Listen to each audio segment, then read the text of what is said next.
All right, in this video, we're gonna go look through some of the top selling stores this year that just opened up this year, and they are top selling this year. And I like to find those stores because if they're growing so fast, they're doing something right. And I always like to know exactly what they're doing. So we're gonna review that with you guys today. And some of these stores, they've only been open for like 3-4 months, and they're already generating 30 sales a day. So we're gonna find out exactly what they do. So make sure to stick around.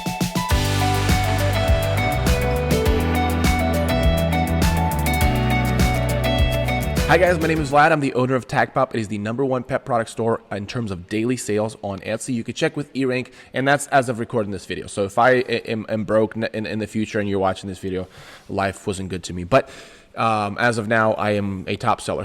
And I'm also a top seller on Amazon. I'm selling #1 on handmade dog collars because I hand sell dog collars. But I got there somehow. How did I do that? Well, in this channel, I help you guys with the knowledge that I have accumulated over the years so that you too can scale your business. So make sure to subscribe, hit the bell notification for more videos like this. I try to give you guys as much high quality content as possible. You know, when I started looking for YouTube channel, when I was trying to grow my Etsy shop, I realized that there wasn't that many YouTube channels that really gave you the data, really looked at the data and really analyzed the YouTube or Etsy on a much deeper level that I do in this channel. So make sure to subscribe. Without any further ado, let's jump on my computer and take a look. All right, so as you guys know, I use eRank. It's a platform that allows you to know some of the information about Etsy. It really collects the data and lets the sellers know what's selling, what's working, what people typing in the search engines, so that you could properly make decisions.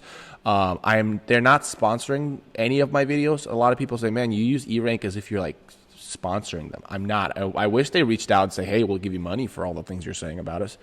But that's not the case. I do like them. I do like to use them. So we're going to choose out, what we're going to do is we're going to use this right here, find the top sellers, right? We're going to filter it out of just this year. I like to do that. It's even more accurate the earlier in the year, which means if it's 3 months, gone by, you do this, you do that the most recent year. That means in that short amount of time, that's, the shops that really are growing fast. That's how you can see the fast growing stores. And then you can select the category. So we're going to kind of just start off broad. Let's just do purses, bags, and purses, right? Let's just start off with that. And we're going to see some of the top selling. Let's try this one. So we're gonna open that up in the new link. We're gonna take a look at their products and their store. And we're gonna kind of analyze that with you live. This is how I like to kind of find out what is selling. So, all right. So there are. And this is, by the way, this is a great way to do product research. This is gonna be one of the methods that I will talk about in my training video that I'm putting together. So just a little glimpse of what I'm gonna be showing you guys in that. I'm trying to put that together for you guys. So, okay, so purses and straps for purses. Okay, so straps is a great, really simple product. I like this. Hey, I'm actually, because I do dog collars, and showing that, straps are selling well, it's going to be great. So they got 5,000 sales. It's just this year. Let's open that up and see exactly when they started.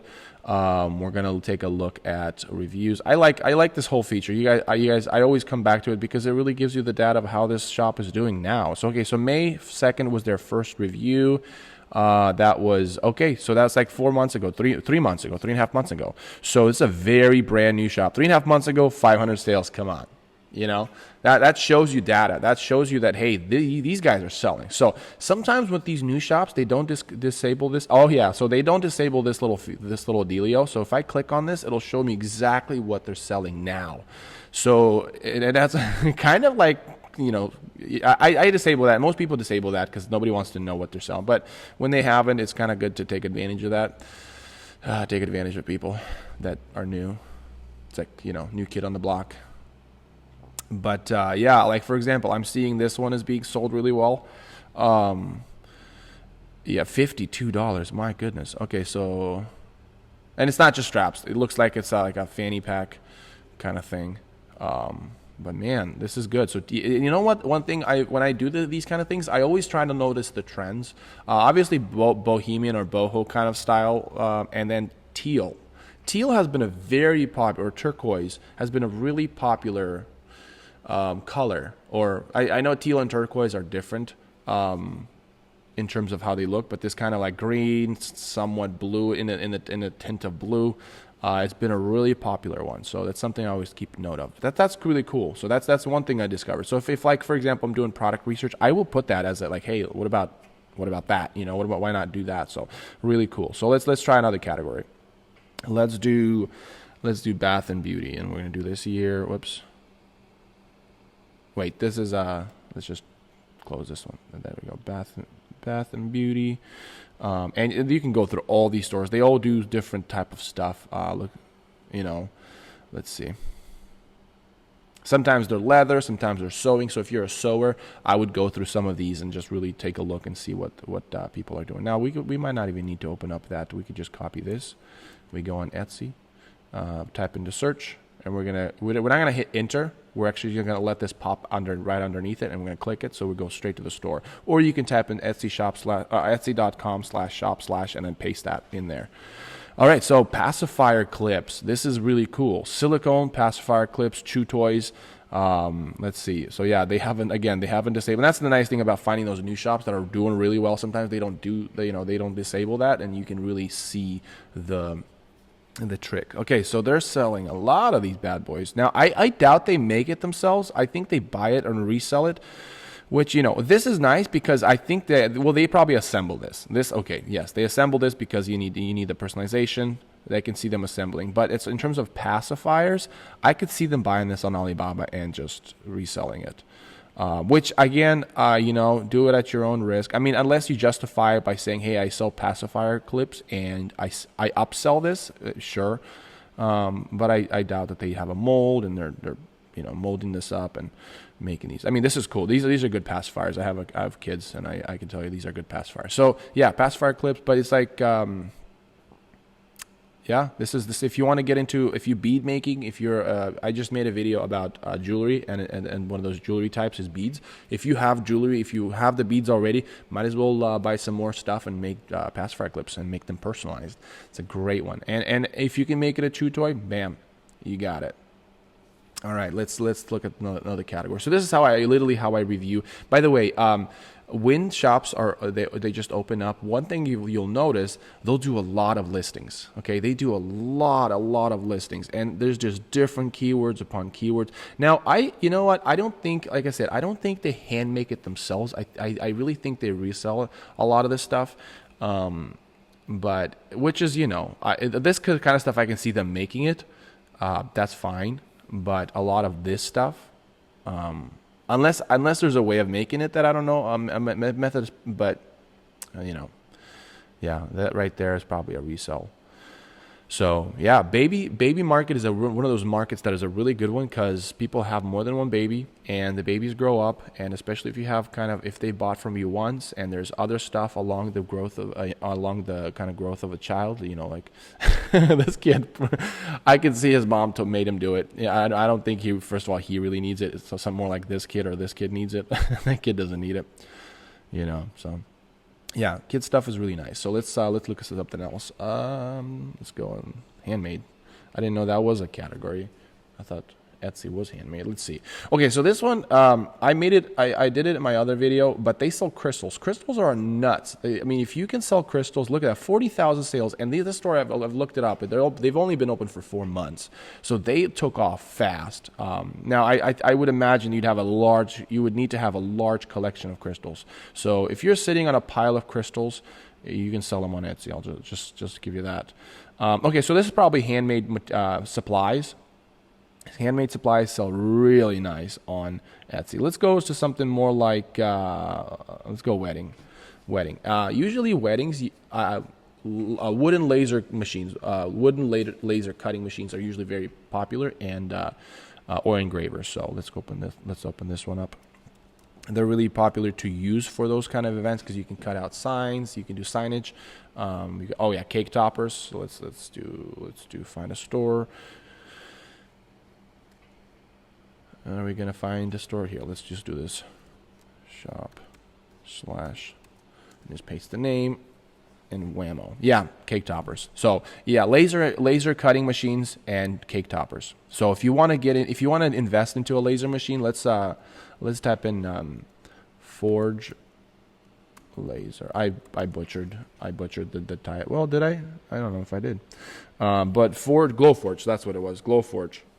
They're really nice. They cut wood. They're probably the more inexpensive. Well, this is a pretty expensive one. But they're probably the more desktop, yet not so industrial, yet having industrial features to it.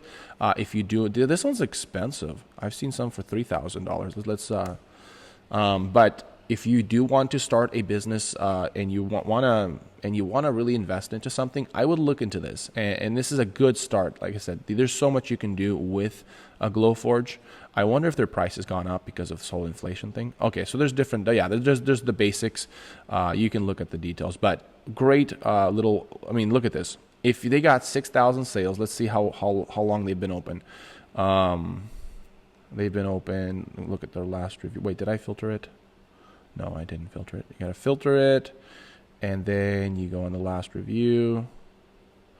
And their first review first review is March. So that's, so 1, 2, 3, 4, 5.5 months. They've been open. There's 6,000 sales, and look at this. Let's actually check this out. This is why I like E-Rank as well, because it gives you an average daily sale. That's how I know I'm top seller in terms of daily sales. But 27 sales. So 27 sales, we can do the math, and they're selling, say, you 17 times, or what's their average price? Let's do 15. 15 times 27. That's a good number. And granted that you're using just sheets of wood, it's not that heavy for shipping, so your profit margins are gonna be nice and sweet. So you can definitely justify buying something like this. And then once you pay that off using this, you can do, by the way, so let's just say you got that Glowforge, and you're going to do stocking tags for Christmas. If you say Christmas coming around, you can even start off with this in Christmas and pay it off. These sell really well. Like these sell really cool. They cut out names, or you can cut out "and" on a thing. You can do tree ornaments, so wooden ornaments. Yeah, there's so much things you can do. Ornaments. There we go. So wooden ornaments, you can start cutting them out. I mean, if you find a way to justify these bad boys, and I think what this shop is doing, it would be exactly what you would need. Especially if you can even start off with ornaments and stocking tags, and then in the summer you can be doing wedding stuff, because wedding stuff sells really nice during the summer. So not a financial advice, not a financial advice, definitely. So that's how I kind of go through the categories. If I want to sell some kind of supplies, go and do that. That's a really nice method. A lot of this one's store, by the way, I wanted to comment something about the store. They have a really good, we kind of disappeared, that's fine. But they had a really cool kind of style photography. I think that's something that's important for you to note, that the photography should be on point when you're selling. And it seems like that probably helped them a lot when they, with that first few beginning. Now, with a lot of these stores, one thing you have to be careful is sometimes they're going to be selling copyrighted stuff. So, for example, if I go and say let's just say jewelry, and I've seen this before, they'll oftentimes sell, let's go on, for example, where was that shop? A lot of times you click on it and you'll see that they'll be selling copyrighted stuff, like Baby Shark, a croc, Baby Shark. Oh yeah, right here. Look at that. So Minions. First of all, you can't use the word croc. Second of all, Minions, and then so on. They'll be high sellers. They'll start selling a lot right away, but then they're going to be shut down by Etsy. And so that's something that you need to be aware of when you do this. Do not sell branded stuff. Do not sell trademark keyword. Do not use trademark keywords. Like my wife was selling baby onesies, but onesies apparently is a trademark, and so she had to use bodysuit. Now, when she took that down, yes, her sales went down because people are typing in onesies, at least for the majority of the people that are trying to buy onesies, or keywords like Velcro, right? Things like that. So something to keep note. So that's how I can kind of find the high sellers, do some product research, see what is working out there, and how I can apply myself to the market. So, for example, if I find that cake toppers, right? So let's just say cake toppers are selling well, and I see that store that just opened up, they're really kicking butt. I'm like, how can I sell? How can you apply yourself to the market? And off you go on properly analyzing the market and applying yourselves appropriately. So there you go. All right, so hopefully you found that video to be useful. If you have not yet subscribed to this video, make sure to do that. Hit the notification bell for more videos like this. And until next time, have a good one.